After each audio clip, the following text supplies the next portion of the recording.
నువ్వు లేని బ్రతుకు శూన్యమే.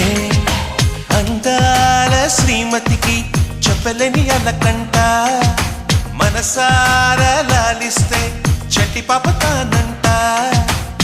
శ్రీవారి సరసాలు పన్నిటితో జలకాలు, నీ చూపులో మురిపాలు, నీతో ఎలా జగడాలు.